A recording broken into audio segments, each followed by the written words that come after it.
Hello and welcome. मेरा नाम है पंकज।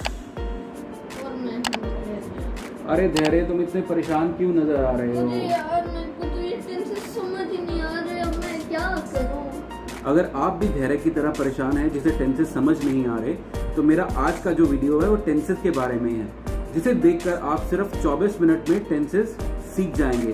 तो चलिए शुरू करते हैं आज का ये वीडियो।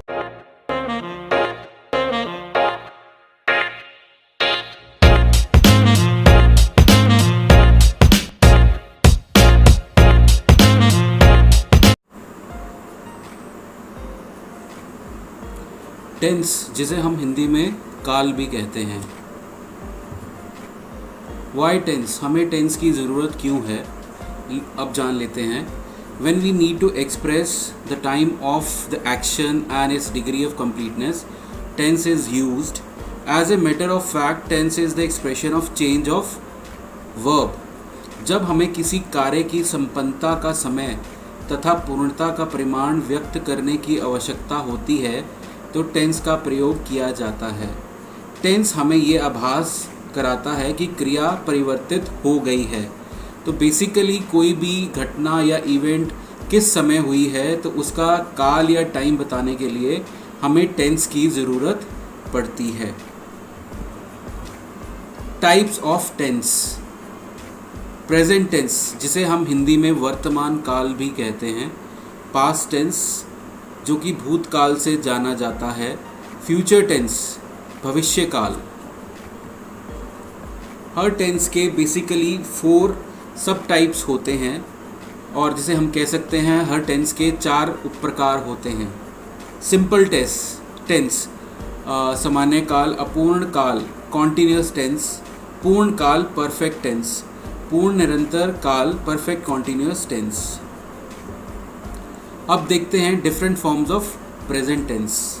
सिंपल प्रेजेंट और present indefinite tense, present imperfect और present continuous tense, present perfect tense, present perfect continuous tense, simple present tense और प्रेजेंट इंडेफिनिट टेंस। इसका बेसिकली स्ट्रक्चर है subject plus auxiliary verb. Auxiliary verb हम helping verb को भी कहते हैं, आप जानते ही हैं। Helping verb is, am, are plus main verb plus object if required. अब कुछ फैक्ट्स जान लेते हैं सिंपल प्रेजेंट के बारे में। For positive sentences we don't normally use auxiliary, मतलब जितने भी पॉजिटिव सेंटेंसेज हैं हम उसके लिए ऑक्सिलरी वर्ब का प्रयोग नहीं करते हैं। For third person singular like he, she, it, we add S और E S to the main verb. अब मैं आपको एक एग्जाम्पल से समझा देता हूँ। जैसे ही यहाँ पे थर्ड पर्सन सिंगुलर है, अब एक सेंटेंस बनाते हैं जिसमें हम ही यूज़ करेंगे। He plays football. अब आप देखते हैं हमने प्ले जो एक वर्ब है उसके साथ एस लगा दिया है। सो जब भी हम थर्ड पर्सन सिंगुलर यूज़ करेंगे तो हम मेन वर्ब के साथ एस या ई एस का प्रयोग करेंगे। For the verb to be we don't use any auxiliary even the questions for the questions and negatives. अब देख लेते हैं usages of simple present tense. Simple present tense हम कहाँ कहाँ यूज़ कर सकते हैं। फॉर हैबिचुअल एक्शन, जो आपकी दिन प्रतिदिन की कार्य हैं या आदतें हैं, उसके लिए हम सिंपल प्रेजेंट टेंस यूज़ कर सकते हैं। अब एग्जांपल ले लेते हैं। I get up at 5 AM। तो ये आपका रोज़ का रूटीन है कि आप रोज़ सुबह 5 बजे उठते हैं। I take my breakfast at 9 AM। मैं रोज़ अपना ब्रेकफास्ट 9 बजे सुबह करता हूँ। For general and scientific facts, जो सामान्य और जो वैज्ञानिक तथ्य हैं उनको प्रस्तुत करने के लिए हम सिंपल प्रेजेंट टेंस का प्रयोग करते हैं। अब एग्जांपल्स देख लेते हैं। Delhi is the capital of India, ये एक जनरल फैक्ट है जिसे कोई भी चैलेंज नहीं कर सकता। Water boils at 100 degree Celsius. आप सभी जानते हैं कि जो पानी का बॉइलिंग पॉइंट है वो 100 डिग्री सेल्सियस है, तो ये एक वैज्ञानिक तथ्य है। फॉर यूनिवर्सल ट्रुथ, जिसे हम वैश्विक सच्चाई भी कहते हैं, तो उसको एक्सप्रेस करने के लिए भी हम सिंपल प्रेजेंट टेंस या प्रेजेंट इंडेफिनिट टेंस का प्रयोग करते हैं। Sun rises in the east, the earth revolves around the sun. पृथ्वी सूर्य के इर्द गिर्द घूमती है। To talk about inherent quality, तो किसी की जो इनबिल्ट क्वालिटीज़ हैं उसको बात करने के लिए भी हम सिंपल प्रेजेंट टेंस का प्रयोग करते हैं। जैसे मिल्क इज़ होलसम, हम बोलते हैं ना milk is a wholesome food, मतलब it's a complete food in itself. The vegetable and fruits are good source of vitamins and minerals, तो उनकी क्वालिटी है वेजिटेबल्स और फ्रूट्स की कि उनके अंदर भरपूर मात्रा में वाइटामिन्स और मिनरल पाए जाते हैं। To talk about future event, ऐसे फ्यूचर इवेंट जो कि फिक्स्ड हैं, तो उनके लिए भी हम सिंपल प्रेजेंट टेंस यूज़ करते हैं। अभी तक आपने ये सोचा होगा कि सिर्फ हम फ्यूचर टेंस ही यूज़ करते हैं to express future tense, but आज हम ये जानेंगे कैसे हम सिंपल प्रेजेंट टेंस यूज़ करके फ्यूचर इवेंट्स को एक्सप्रेस कर सकते हैं। For example, Ram's father retires next year, तो आप आज देख रहे हैं कि हम राम के फादर के रिटायरमेंट की बात कर रहे हैं जो कि अगले साल रिटायर होने वाले हैं, लेकिन हमने यहाँ पे इसे एक्सप्रेस किया है by using simple present tense, ना कि सिंपल फ्यूचर टेंस। अब अगला वाक्य देख लेते हैं। India England ODI series begins next month, Bharat और इंग्लैंड की जो ओडीआई सीरीज़ है वो अगले महीने शुरू होने वाली है। ये एक फ्यूचर का इवेंट है, बट हम इसे सिंपल प्रेजेंट टेंस से एक्सप्रेस कर रहे हैं। अब हम बात कर लेते हैं प्रेजेंट कॉन्टिन्यूस और प्रेजेंट प्रोग्रेसिव टेंस। इसका स्ट्रक्चर है subject plus auxiliary verb, main verb plus ING plus object if required. अब कुछ एग्जांपल्स देख लेते हैं। इट इज़ रेनिंग, तो ये एक एग्जांपल है कॉन्टिन्यूस टेंस का। तो हम कब ये प्रेजेंट कॉन्टिन्यूस टेंस का प्रयोग करते हैं? At the time of speech, जब हम बोल रहे हैं और वो एक्शन हो रहा है उसको प्रस्तुत करने के लिए हम प्रेजेंट कॉन्टिन्यूस टेंस का प्रयोग करते हैं। For action in the future, तो फ्यूचर में होने वाले एक्शंस को भी रिप्रेजेंट करने के लिए या प्रस्तुत करने के लिए हम प्रेजेंट कॉन्टिन्यूस टेंस का प्रयोग करते हैं। अब कुछ उदाहरण देख लेते हैं। We are going to the market tomorrow, हम कल मार्केट जाने वाले हैं। I am going to watch this movie next Saturday, तो नेक्स्ट सैटरडे मैं ये वाली मूवी देखने वाला हूँ। तो आप देख पा रहे हैं हम प्रेजेंट कॉन्टिन्यूस का यूज़ करके फ्यूचर इवेंट्स को बताने की कोशिश कर रहे हैं। अब आगे बढ़ते हैं, बात करते हैं प्रेजेंट परफेक्ट टेंस की। तो इसका जो स्ट्रक्चर है, बेसिक स्ट्रक्चर है subject plus have slash has plus object if required. There are basically 3 uses of present perfect tense. 3 तरह से हम प्रेजेंट परफेक्ट टेंस को यूज़ कर सकते हैं अपने एक्सपीरियंस को बताने के लिए। जब भी कोई आप चीज़ एक्सपीरियंस करते हैं उसको बताने के लिए आप प्रेजेंट परफेक्ट टेंस का प्रयोग करेंगे। अब इसका एक उदाहरण और एग्जाम्पल देख लेते हैं। I have seen the Taj Mahal. जो इसका सेकंड यूज़ है चेंज को बताने के लिए, I have purchased a car, means आपने रिसेंटली एक कार परचेज की है, इससे पहले आपके पास कार नहीं थी। तो चेंज क्या आया है कि आपके पास पहले कार नहीं थी और अब आपके पास एक कार है। फॉर कॉन्टिन्यूइंग सिचुएशन, मीन्स कोई ऐसी परिस्थिति जो चल रही है। अब एग्जाम्पल देख लेते हैं। He has been ill for 2 days, वो 2 दिनों से बीमार है। करेक्ट, वो 2 दिनों से बीमार चल रहा है। अब आगे बढ़ते हैं, प्रेजेंट परफेक्ट कॉन्टिन्यूस टेंस की बात करते हैं। इसका बेसिक स्ट्रक्चर है subject plus have slash has plus been plus verb plus ING plus object if required. अब हम यूजेज देख लेते हैं। प्रेजेंट परफेक्ट कॉन्टिन्यूस टेंस को हम कहाँ प्रयोग कर सकते हैं? For an action continuing up to now, ऐसा इवेंट या एक्शन जो पास्ट में शुरू हुआ था, भूतकाल में शुरू हुआ था और अभी भी वर्तमान काल में चल रहा है। अब कुछ उदाहरणों से इसको समझने की कोशिश करते हैं। It has been raining for 2 hours, पिछले 2 घंटे से बारिश हो रही है। मीन्स पिछले 2 घंटे पहले बारिश होनी शुरू हुई थी और अभी भी हो रही है। I have been playing since morning, मैं सुबह से खेल रहा हूँ। मीन्स मैंने सुबह खेलना शुरू किया था और मैं अभी भी खेल रहा हूँ। I have been teaching English for 5 years, मैं पिछले 5 साल से अंग्रेज़ी पढ़ा रहा हूँ। तो ऐसा इवेंट जो पास्ट में शुरू हुआ था और अभी भी चल रहा है। उसको प्रस्तुत या प्रेजेंट करने के लिए हम प्रेजेंट परफेक्ट कॉन्टिन्यूस टेंस का प्रयोग करेंगे। अब हम बात कर लेते हैं कि कहाँ पे हमने फॉर और कहाँ पे सिंस यूज़ करना है।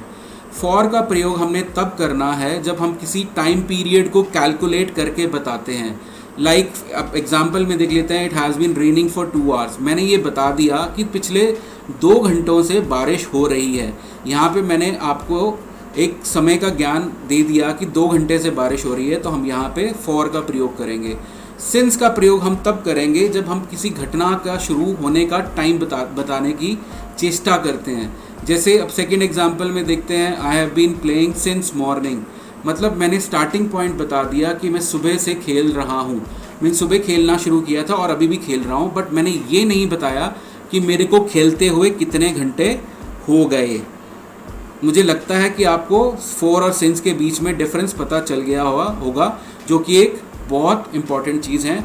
मैंने देखा है कि बहुत सारे लोग यूज़ करते हैं फॉर की जगह फ्रॉम 2 आवर्स, जो कि एक गलत यूजेज है as from the grammar point of view. तो आपने ग्रामेटिकली इसे करेक्ट करना है, तो उस फ्रॉम की जगह आपने फॉर यूज़ करना है। अब और आगे बढ़ते हैं, पास्ट टेंस के बारे में बात कर लेते हैं। Different forms of past tense, simple past tense, past continuous tense, past perfect tense, past perfect continuous tense. तो पहले शुरुआत करते हैं सिंपल पास्ट टेंस, जिसे हम हिंदी में सामान्य भूतकाल भी कहते हैं। अब सिंपल पास्ट टेंस का स्ट्रक्चर देख लेते हैं। तो इसका बेसिक जो स्ट्रक्चर है सेंटेंस फॉर्मेशन का, वो है subject plus V2 means second form of the verb plus object if required. अब हम देख लेते हैं usages of simple past tense, where we are going to use simple past tense for the action finish before the time of speaking. मतलब आपके बोलने से पहले जो एक्शन ख़त्म हो चुके हैं उसको एक्सप्रेस करने के लिए हम सिंपल पास्ट टेंस का प्रयोग करेंगे। एग्जाम्पल देखते हैं, वी प्लेड हॉकी येस्टरडे। हमने कल हॉकी खेली थी, correct. I went to Mumbai last year. मैं पिछले साल मुंबई गया। तो पास्ट टेंस को आइडेंटिफाई करने का एक बहुत आसान तरीका है। कुछ ट्रिगर वर्ड्स हैं जैसे येस्टरडे, लास्ट ईयर, अगो, कुछ ऐसे ट्रिगर वर्ड्स हैं जिसको यूज़ करके आप आइडेंटिफाई कर सकते हैं कि ये सिंपल पास्ट टेंस है। अब देख लेते हैं कि जो सिंपल पास्ट टेंस है वो हम अपनी पास्ट हैबिट्स को बताने के लिए भी यूज़ करते हैं। इसका एग्जांपल है, आई यूज़ टू प्ले गोल्फ। मतलब मैं पहले गोल्फ खेलता था लेकिन अब नहीं खेलता हूँ, correct. For the action took place over a period of time in the past. मतलब कोई ऐसी घटना जो पास्ट में कुछ समय के लिए हुई थी और पास्ट में ही ख़त्म हो गई थी। I lived in Mumbai from 2000 to 2009। मैं मुंबई में 2000 से 2009 तक रहा था। To talk about historical events, जो जितनी भी ऐतिहासिक घटनाएं हैं उनको एक्सप्रेस करने के लिए या किसी का बर्थ या डेथ को बताने के लिए हम सिंपल पास्ट टेंस का प्रयोग करते हैं। अब एग्जाम्पल देख लेते हैं, इंडिया गॉट इंडिपेंडेंस इन 1947। तो ये एक हिस्टोरिकल इवेंट है जिसे हम प्रस्तुत कर रहे हैं सिंपल पास्ट टेंस को यूज़ करके। Gandhi ji was born in 1869। तो ये एक हम किसी के बर्थ का टाइम बता रहे हैं जिसे हम प्रेजेंट कर रहे हैं सिंपल पास्ट टेंस से। चलो अब देख लेते हैं पास्ट कॉन्टिन्यूस टेंस, जिसे हिंदी में निरंतर भूतकाल भी कहते हैं। इसका जो स्ट्रक्चर है, subject plus first form of the verb plus ING plus object if required.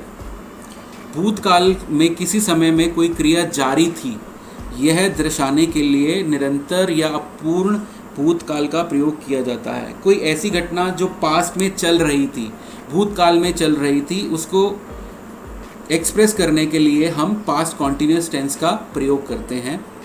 तो अब देख लेते हैं usages of past continuous tense. For an action in progress at some point in past. कुछ ऐसा एक्शन जो पास्ट में कुछ टाइम में प्रोग्रेस में था और चल रहा था, तो उसे हम सिंपल पास्ट कॉन्टिन्यूस टेंस से एक्सप्रेस करेंगे। एग्जाम्पल है, we were watching movie yesterday. हम कल मूवी देख रहे थे। For an action happened when another action was in progress in past. तो कुछ ऐसा एक्शन पास्ट में हुआ जबकि एक और दूसरा एक्शन उस टाइम प्रोग्रेस में चल रहा था। Example, the phone wrong when I was watching. अब आप देख रहे हैं एक एक्शन जो प्रोग्रेस में था पास्ट में, आई वॉज वॉचिंग टीवी, तो उस समय दूसरी घटना क्या हुई, फ़ोन रैंग, फ़ोन की घंटी बजी। तो ऐसे इवेंट्स को एक्सप्रेस करने के लिए भी हम पास्ट कॉन्टिन्यूस टेंस का प्रयोग करते हैं।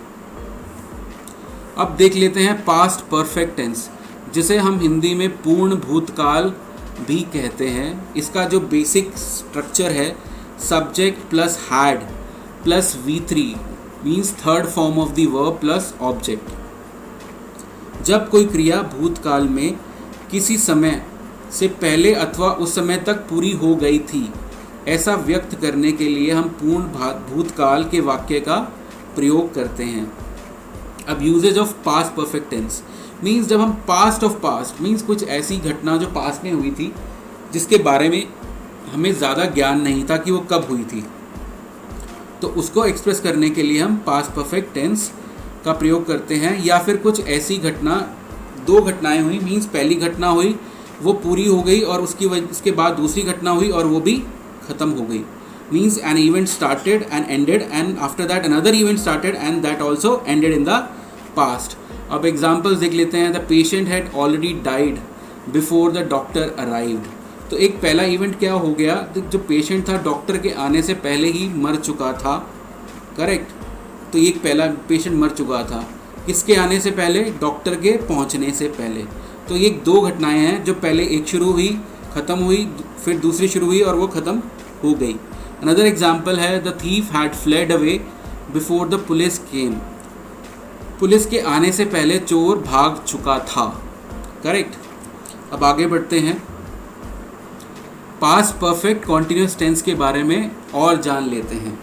इसका स्ट्रक्चर है subject had plus been plus first form of the verb plus ing plus object if required. इस टेंस का प्रयोग ऐसे कार्य के लिए होता है जो भूतकाल में कुछ समय तक जारी रहा था, मीन्स कुछ ऐसा इवेंट जो भूतकाल में कुछ समय के लिए चल रहा था लेकिन अब वो नहीं चल रहा है, अब वो मतलब वो पास्ट में ही ख़त्म हो चुका है। अब यूजेज देख लेते हैं पास्ट परफेक्ट कॉन्टिन्यूस टेंस की। For an action started in the past, continued for some time in the past and ended in the past. ऐसा इवेंट जो पास्ट में शुरू हुआ था और कुछ समय तक पास्ट में चला और पास्ट में ही ख़त्म हो गया। अब एग्जाम्पल से मैं आपको समझाने की कोशिश करता हूँ। I had been living in Delhi for 10 year means मैं 10 साल तक दिल्ली में रहा था, बट अब मैं दिल्ली में नहीं रहता हूँ। तो ऐसी घटनाओं को या एक्शन को प्रस्तुत करने के लिए जो पास्ट में शुरू हुई थी और कुछ समय तक चली थी और पास्ट में ही ख़त्म हो गई थी, उनको प्रेजेंट करने के लिए हम यूज़ करते हैं पास्ट परफेक्ट कॉन्टिन्यूस टेंस। इसमें भी हमने फॉर और सिंस का प्रयोग किया है। मैंने आपको अभी थोड़ी देर पहले ही बताया था कि कहाँ पे हमने फॉर यूज़ करना है और कहाँ पे सिंस यूज़ करना है। जब हम टाइम पीरियड कैलकुलेट करके बताएंगे तो हम फॉर का प्रयोग करेंगे, और जब हम किसी इवेंट और घटना के शुरुआती दौर की बात करेंगे, जब वो शुरू हो रहा है, तो हम सिंस का प्रयोग करेंगे। अब बात कर लेते हैं different forms of future tense. Simple future tense, future continuous tense, future perfect tense, future perfect continuous tense. तो एक एक करके हम सबको डिटेल में डिस्कस करेंगे। सिंपल फ्यूचर टेंस, भविष्यकाल। इसका जो स्ट्रक्चर है subject plus will slash shall plus V1 first form of the verb plus object. इस टेंस का प्रयोग ऐसे कार्य के लिए होता है जो भविष्य में सामान्य रूप से होगा, मीन्स कोई भी घटना जो नॉर्मल और रूप से फ्यूचर में होगी उसके लिए हम सिंपल फ्यूचर टेंस का प्रयोग करते हैं। To express action to take place in the future. Examples देख लेते हैं। I will help you, you shall never talk to her again, correct. So ये कुछ एग्जाम्पल है फ्यूचर टेंस के। अब आगे बढ़ते हैं, बात कर लेते हैं फ्यूचर कॉन्टिन्यूस टेंस की। इसका जो बेसिक स्ट्रक्चर है subject plus will slash shall plus be plus V1 plus ING plus object. जब भविष्य काल में भविष्य में किसी समय पर कोई क्रिया जारी रहेगी, मीन्स फ्यूचर में कोई इवेंट चल रहा होगा, तो हम उसको एक्सप्रेस करेंगे फ्यूचर कॉन्टिन्यूस टेंस से। या क्रिया के शुरू होने की संभावना होगी फ्यूचर में, तो उसे एक्सप्रेस करेंगे हम फ्यूचर कॉन्टिन्यूस टेंस से। अब देख लेते हैं usages of future continuous tense. To express action taking place at some point of time in future. I will be going to market tomorrow. So मैं कल मार्केट जा रहा हूँगा, correct. To express an action when another action is in progress in future, means कुछ ऐसे action को प्रस्तुत करने के लिए जबकि कोई दूसरा एक्शन भी इन प्रोग्रेस है इन फ्यूचर में। I shall be sitting in my room when you come. तो एक्शन इन प्रोग्रेस क्या है फ्यूचर में? I shall be sitting in room when you come, मतलब जब आप आओगे तो मैं अपने रूम में बैठा होऊंगा। तो ऐसे वाक्यों को एक्सप्रेस करने के लिए हम फ्यूचर कॉन्टिन्यूस टेंस का प्रयोग करते हैं। अब बात करते हैं फ्यूचर परफेक्ट टेंस। इसका जो स्ट्रक्चर है subject plus will slash shell plus have plus V3 plus object, means verb की थर्ड फॉर्म का प्रयोग करेंगे हम फ्यूचर परफेक्ट टेंस में, along with will shell plus have. भविष्य काल में किसी निश्चित समय से पहले कोई क्रिया पूर्ण हो गई होगी, यह दर्शाने के लिए हम पूर्ण भविष्य काल का प्रयोग करते हैं। हम ये एंटिसिपेट करते हैं, मानते हैं कि भविष्य में ये घटना इस समय तक पूरी हो चुकी होगी, तो उसको एक्सप्रेस करने के लिए हम फ्यूचर परफेक्ट टेंस का प्रयोग करते हैं। अब एग्जांपल्स देख लेते हैं। I will have reached Mumbai by tomorrow. मैं कल तक मुंबई पहुंच चुका हूँगा, मीन्स मैं ये एंटिसिपेट कर रहा हूँ, ये मान रहा हूँ कि कल तक मैं मुंबई पहुँच चुका होऊंगा। तो ऐसे इवेंट को एक्सप्रेस करने के लिए हम फ्यूचर परफेक्ट टेंस का प्रयोग करते हैं। They shall have finished work by 9 PM, means वो 9 बजे तक काम पूरा कर चुके होंगे। ये मेरी एक कल्पना है या मेरी एक सोच है। तो ऐसे इवेंट्स को हम प्रेजेंट करने के लिए हम फ्यूचर परफेक्ट टेंस का प्रयोग करेंगे। अब हम यहाँ पे फ्यूचर परफेक्ट कॉन्टिन्यूस टेंस की डिस्कशन नहीं कर रहे हैं, क्योंकि जो उसकी लिटरल सेंस है वो similar to future continuous tense है। मींस अगर आप किसी इवेंट को फ्यूचर कॉन्टिन्यूस टेंस से एक्सप्रेस करें या फिर फ्यूचर परफेक्ट कॉन्टिन्यूस से एक्सप्रेस करें, तो जो उसका जो मतलब निकलता है, उस वाक्य का जो अर्थ निकलता है वो सेम होगा। तो इसलिए उसकी डिस्कशन में जाने की हमें ज़रूरत नहीं है। आपको बस यहाँ तक ही ये सब ध्यान में रखना है। धन्यवाद। कृपया मेरे वीडियो को लाइक, शेयर और सब्सक्राइब करना मत भूलिएगा।